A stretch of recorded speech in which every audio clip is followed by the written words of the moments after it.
One evening, he picked up a small, simple book at a bookstore. It wasn't a thick, complicated manual. It wasn't full of confusing charts and jargon. It was short and clear. It spoke of simple truths and easy-to-follow rules. Following the book's first lesson, James began a simple but powerful exercise. He started tracking his money. He didn't use a fancy app or complicated software. He just used a small notebook he carried with him everywhere.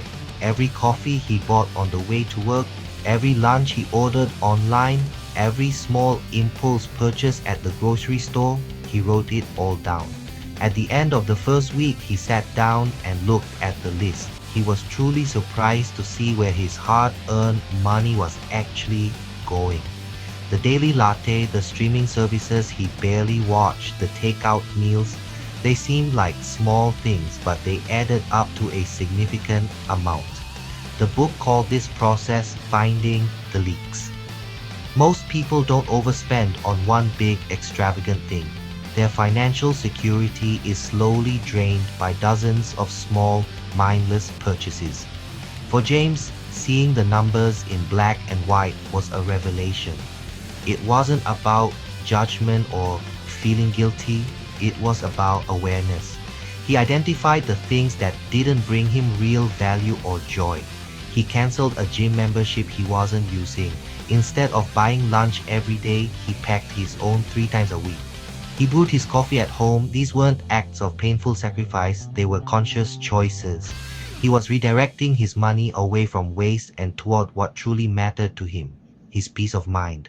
The effect was almost immediately is by the end of the first month, he had an extra $100.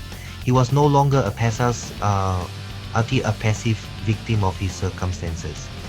He was the one in control. He was telling his money where to go instead of wondering where it went. The book's second rule was clear and non-negotiable. Before anything else, build an emergency fund. This wasn't a fund for a vacation or a new television.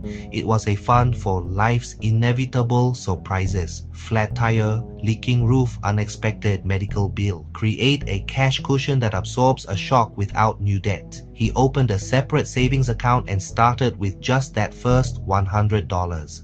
Every payday, without fail, he transferred a small, manageable amount, sometimes $25, sometimes $50, but he was consistent. He treated it like any other important bill.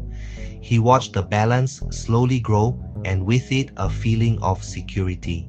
One Tuesday afternoon, it happened. His car started making a clanking noise and shuddered to a stop, a costly transmission repair. In the past, this would have been a catastrophe, but this time he had saved just over $800, enough to cover the repair completely. No new debt, no late fees, no panic. For the first time, he handled a surprise with calm and control. With his small emergency fund in place, James confronted his biggest stress, credit card debt. One card charged over 20% interest. The book offered a solution. The debt avalanche. Focus all extra money on the highest interest debt. Keep making stitching one more test. He picked his highest rate card and made it his enemy. The first months were a slow grind. Progress felt tiny. The temptation to spread money was strong, but he stuck to the plan. He celebrated small wins, like the balance dropping below $1,000. To stay motivated, he stopped carrying credit cards.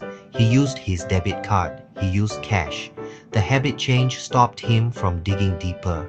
After nearly a year, he made the final payment. The liberation was immense. He eliminated his most expensive debt and redirected that payment to the next card. The snowball effect began. He wasn't surviving anymore, he was escaping. As his debt shrank, James started to think about growing his money. He heard coworkers buzzing about hot stocks and big fast wins. He felt the pull to pick individual companies to find the next big thing. A few nights of research left him overwhelmed and tempted. He remembered the simple wisdom from the book. It cautioned against what he was considering. Picking winning stocks is a losing game for most people. Even professional managers struggle to beat the market long term. The book pointed to a simpler, more reliable path: low-cost index funds. An index fund holds a little bit of everything, tracks a broad market index like the S&P 500, and aims to match the market's performance. This idea resonated. He wasn't an expert, and he didn't have time to research hundreds of companies. Owning a small piece of the entire market felt safe and sensible. If one company did poorly, hundreds of others balanced it out. Fees were very low, so more of his money stayed invested and working over time. James opened a simple brokerage account online. He chose a couple of broad, low-cost index funds and set up an automatic monthly transfer. It was a small amount to start, but the key was consistency. He wasn't trying to time the market. He followed a simple rule: invest regularly, keep costs low, let the broad market work for him over the long haul. He slept better at night. His future was on a steady, proven strategy, not by chasing risky schemes but through plain, consistent choices. It was about taking control one small decision at a time. The book laid out a manageable path. It wasn't about getting rich overnight. He closed the book that night with newfound resolve. He would take the small steps toward that peaceful future. He closed the book that night with a newfound resolve. Section 6. Even with the safety of index funds, James felt nervous.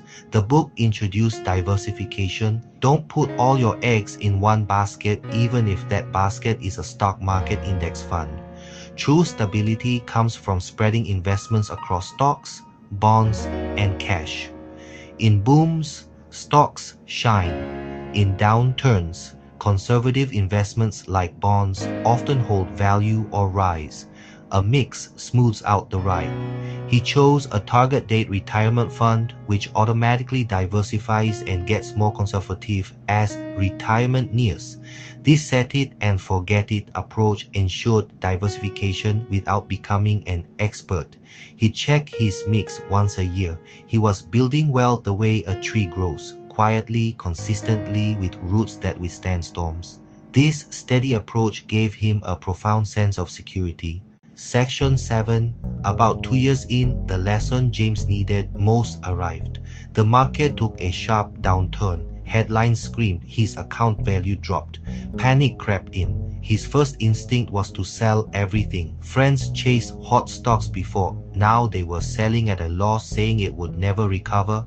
But he remembered the biggest mistakes are driven by emotion, not logic. Selling in a panic locks in losses and misses recovery. History shows markets are resilient. He breathed, did nothing rash, and continued his plan. His automatic investment bought more at lower prices. Months later, the market climbed back and surpassed its high. He avoided a costly mistake and learned steady, disciplined action beats fearful reaction. A market downturn is actually a sale, the same great investments at lower prices. Years passed. The simple rules James had learned were no longer rules. They became the rhythm of his life. His emergency fund was fully funded. His high-interest debts were a distant memory. Every month, his automatic investments flowed into low-cost, diversified index funds, growing quietly in the background so prices no longer broke him. He could plan a vacation without guilt and think of retirement as a tangible reality. He still enjoyed life, but with intention. Financial peace wasn't deprivation, it was alignment. He wasn't movie rich with flashy cars or mansions. His wealth was knowing he could handle a surprise, having choices, and sleeping soundly at night. You don't need to be a financial expert. You just need the right rules. If James's journey helped you, tap subscribe for more stories and simple money rules you can use today.